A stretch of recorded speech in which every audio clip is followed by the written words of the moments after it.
За бүгдэнд нь энэ өдрийн мэндийг хүргэе. Манай Magic Consulting Audit компаниас шинэ системийг болвол хийсэн. Энэ маань өөрөө аудит баталгаажуулах үйлчилгээний хэлтсэд ямар асуудлууд тулгараад байна, түүнийг хэрхэн шийдэх үү гэдэг ийм системийг бол хийсэн байгаа. Системийн танилцуулгад ойлоо танилцах уу? Харин тэгээ. Яг нөгөө ерөнхий нэг зохиол те онцлогуудаа бол хэлсэн манайхан гоё юм хийсэн байгаа хаа гэж найдаж штэ. Аудитын үйлчилгээн дээр бол маш их зүйлүүд тулгамддаг тий. Тэгээд тэр тухайн асуудлуудыг системээрээ дамжуулаад хэрхэн шийдсэн талаарх одоо энэ видеон дээр бодлол танилцуулагдана. Тэгээд ямар асуудлыг яаж шийдсэн байна гэдгийг хамтдаа үзье. За тий. Я. Танилцуулга байгаа зү гэж. Е. Очролгүй зүгтсэн. Энэ юу? Системи Марига цаана бол нөгөө Улаанбаатарын зургууд оруулж ирсэн байж тий. Тэгэхээр энэ маш сонирхолтой гоё хасан байна тий. Яг нөгөө Монголын аудитын нөхцөл тохируулсан гэдэг байгаа санаагаа тий. Яг энэгээр гаргаж иж байгаа юм шиг шүү тий. За хамгийн ихнийх нь схем гэж юм тий. Газрын зураггүй бол тий 1000 сайн дайчин Баатар агаад ирсэн нэмэр авахгүй шүү тий. Тэгэхээр юун түрүүнд яг нөгөө процессын зураглал гарах ажил ч одоо бараг нэлээд удаан үргэлжлэсэн тий. Тэгээ тэрэн дээр сайжруулалтыг хийхин тулд нэлээд их судалгаанууд тий ингээд ажил явж исэн. Тэгээ одоо тэрийг бол Мари бол зүгээр тоосох цохол авчиж тий.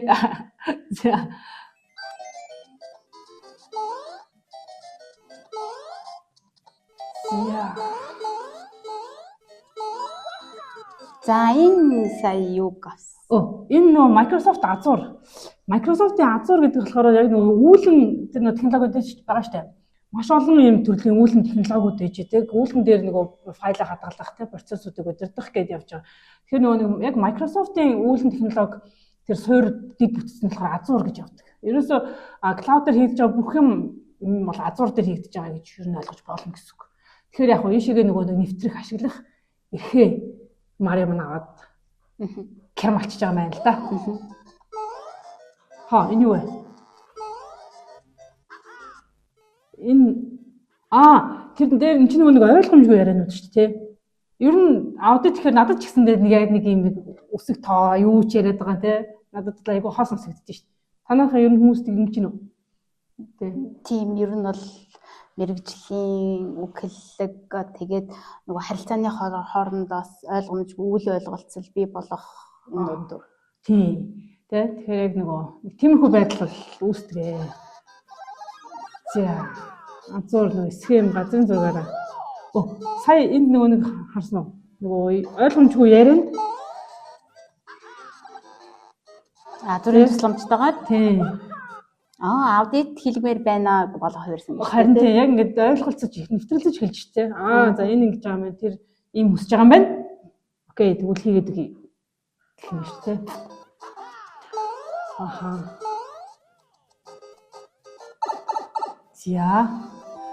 За замбраагүй олон имэйл гэж тээ. Энэ бас асуудал юм биз.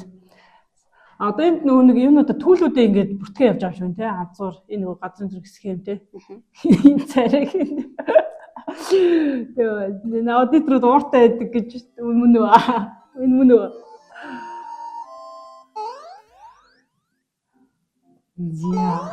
Энэ бас л нэг Улаанбаатар хэлж байна те. За дараагийн маань Exchange авсан.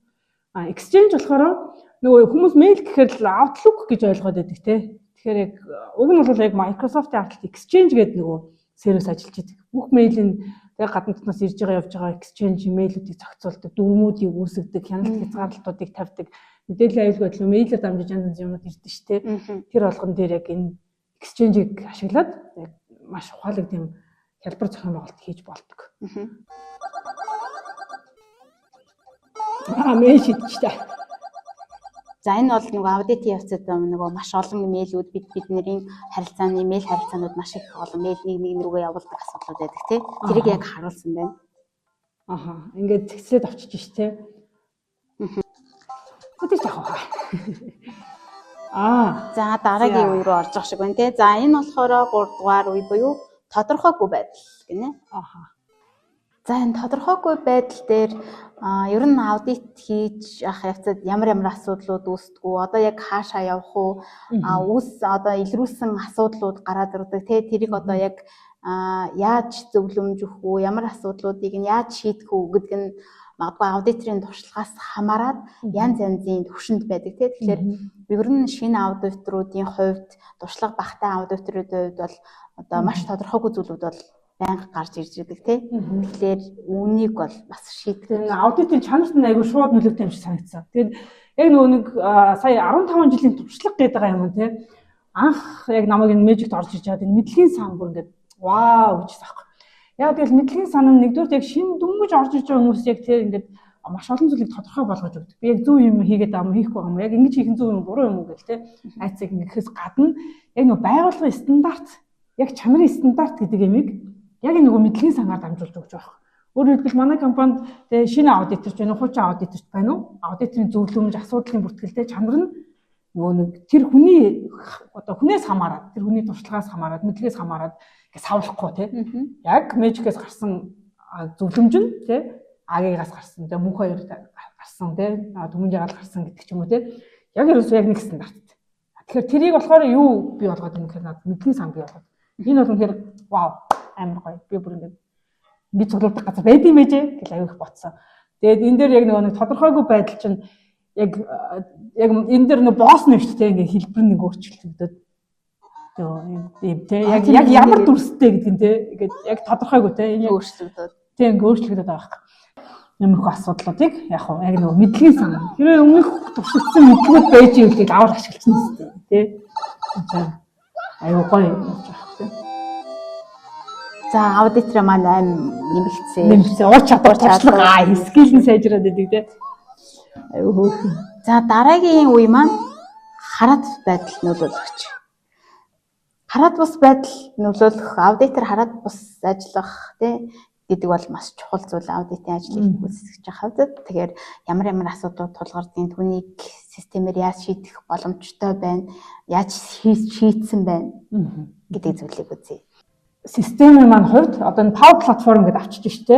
Power Platform болохоор low code, no code буюу ямар нэгэн кодын мэдлэггүйгээр байгууллага дотооддоо хөгжүүлээд ашиглаж болдог юм автоматжуулалт програм бичдэг юм нэг бүлэг юм програм байхгүй юу. Тэгмүүд энийг ашиглаад яг системийг босгосон гэсэн үг. Тэ яг тэнд ямар автоматжуулалт яаж явах юм бэ гэдгийг бичдэг гэж аахгүй. Тэгэхээр энийгээрээ нөгөө юуг хараад бус байдалд энэ одоо ямар нөлөөтэй болчих вэ гэхээр ерөнхийдөө процесс те зурагцсан хийгдсэн процесс маань өөрөө автоматжуулагдаж явж байгаа учраас дундуур нь тэс хөндлөн тасалж орж ирснээр өөр тийш нь явуулах нэгдүгürt боломжгүй болчихж байгаа. Хоёрдугаарт нөгөө нэг ил тод байдал бас хараад бус байдлыг те хамгаалчихж байгаа. Энэ хараа юу шидэт байгаа юм бэ? За хараад бус байдал зүйл те ямар нэгэн байдлаар үнэт зүйл санал болгож байна.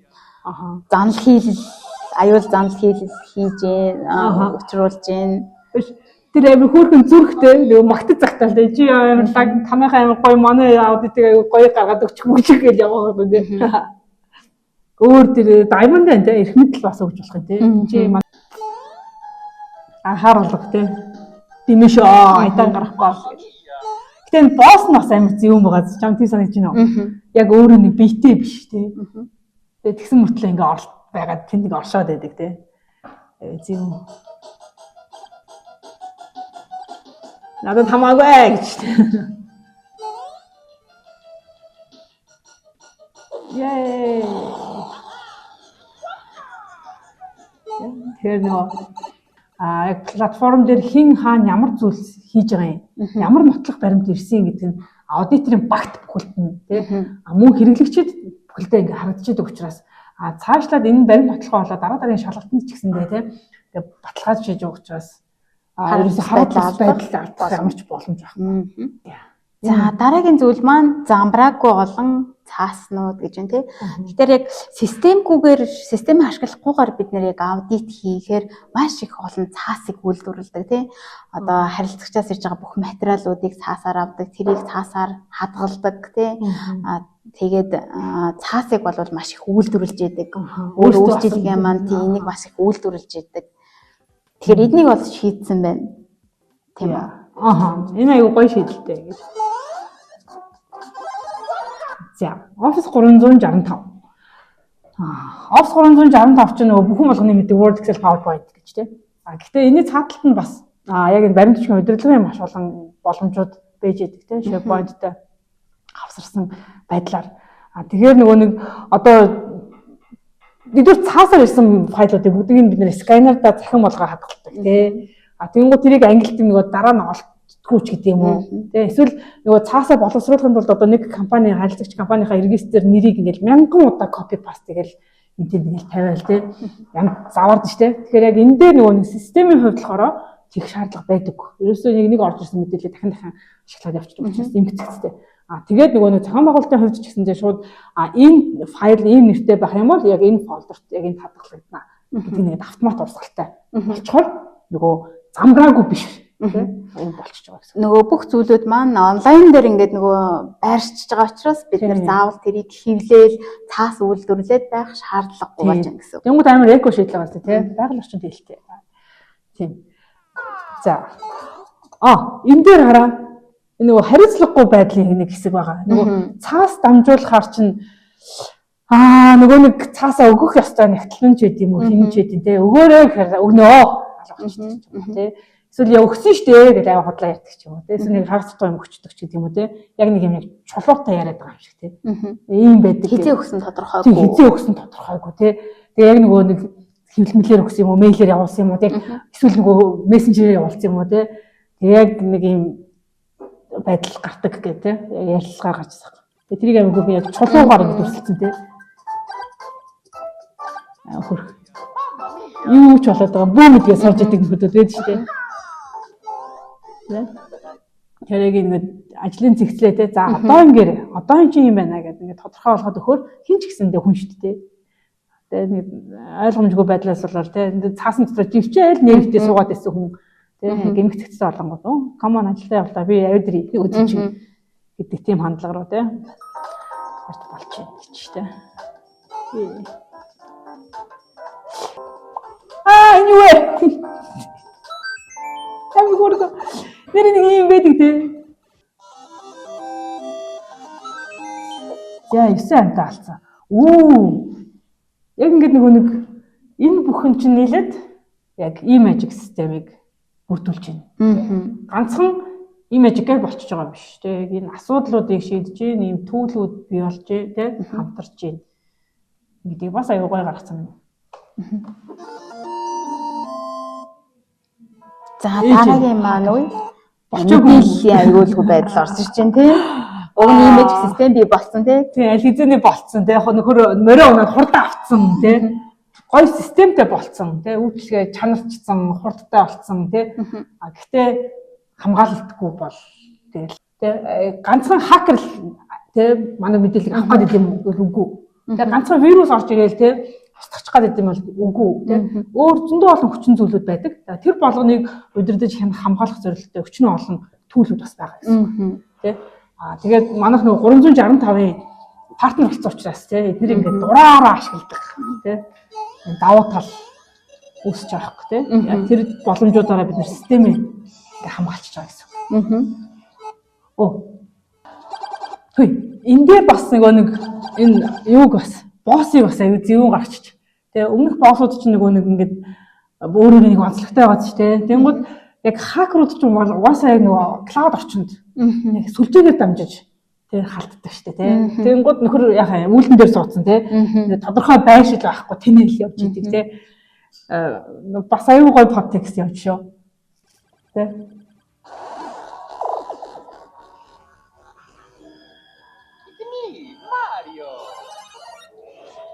Яа.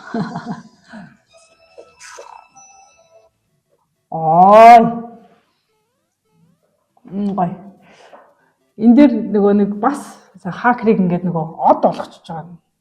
Бас гоё подтекст явж. Нууц агуулга явчих те. Өмнөх боссууд ч ингээд алга болох нь алга болоод эсвэл зарим нь болохоор нөгөө юу болчиход ч нөгөө хувираал те. Яг юм учраа ойлгонгуудаа зүгээр энгийн хүн болчихдаг ч гэдэм үү те. Хакеруудын хувьд болохоор байхгүй болно гэж байхгүй. Од болчих жоохгүй. од бол байж байгаа тийм. Тэгээд 1000 түмэн од байдаг шүү дээ. Тэнгүүд ерөөсөө мэдээлэл цахим орчинд ажиллана гэдэг маань тэгээд нэг хакер гарч ирэл алан бодно гэдэггүй. Ерөөсөө л 1000 түмээрээ байж бүхэл боломжоор дайрч идэг. Тэгээд бид нар нэг удаагийн халдлагаас хамгаалагдана ч юм уу гэдэг нь өөрөө ингээд насан туршид аюулгүй байдалд орчих юм биш. Ингээд цаашдаа дахиад байн хамгаалсаар явах хэрэгтэй гэдэг энэ санааг бас аюулгүй гоё гаргацсан юм шүү. Энэ амар кайфтай хэсэг аа. Аадтай тайлбар. Манай дооч.